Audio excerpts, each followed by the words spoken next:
উদ্বোধনের এক বছরও চালু হয়নি কুষ্টিয়া মেডিকেল কলেজ হাসপাতালের চিকিৎসা সেবা। প্রতিদিন মেডিকেলের চিকিৎসা নিতে আসা প্রায় 1000 ভর্তি রোগী এবং বহির্বিভাগে আসা 2000 রোগী কাঙ্ক্ষিত সেবা থেকে ব্যাহত হচ্ছে। এমন অভিযোগ সমর্থন করেই অবিলম্বে কুষ্টিয়া মেডিকেল কলেজ হাসপাতাল চালুর দাবি রোগী ও চিকিৎসকদের।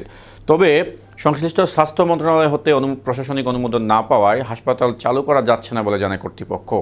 কুষ্টিয়া মেডিকেল কলেজ হাসপাতালের পরিচালক ডাক্তার আনোয়ারুল কবির বলেন, অনুমোদন পেলে প্রয়োজনীয় জনবল নিয়োগসহ আনুষঙ্গিক সক্ষমতার মধ্য দিয়ে হাসপাতালে ইমার্জেন্সি ও ইনডোর রোগীদের চিকিৎসা সেবা চালু করা হবে। আগামী 2-3 মাসের মধ্যেই তা সম্ভব হবে বলে তিনি জানিয়েছেন। আর প্রায় 1 বছর হতে চললো আমরা আউটডোর সেবা দিচ্ছি মানুষকে। আউটডোর সেবাকেও আরও আমরা সমৃদ্ধ করতে চেষ্টা করে যাচ্ছি।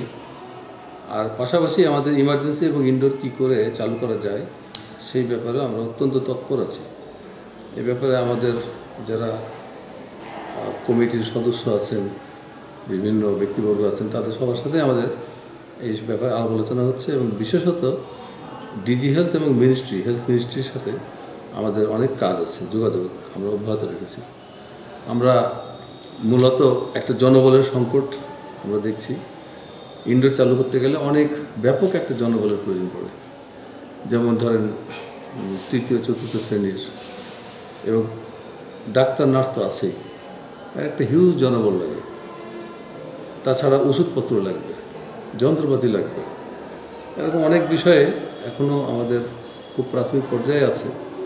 আমরা সেগুলো যদি সাপোর্ট পাই, তাদের থেকে যদি আমরা সেগুলোর অ্যাপ্রুভাল পেয়ে যাই, তাহলে আমরা জনবল যদি নিয়োগ করতে পারি, তাহলে একটা পার্ট হয়ে গেল।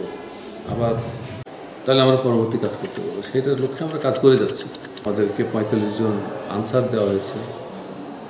এই দিয়ে আমরা মোটামুটি ধাপে ধাপে একটু একটু করে সব কিছুই পরবর্তীতে পেয়ে যাবেন। আপনার চারপাশে ঘটে যাওয়া সমস্ত ঘটনা নিউজ 21 টেলিভিশনের মাধ্যমে তুলে ধরার চেষ্টা করি। আজ আমি উপস্থিত আছি কুষ্টিয়া মেডিকেল কলেজ হসপিটালে।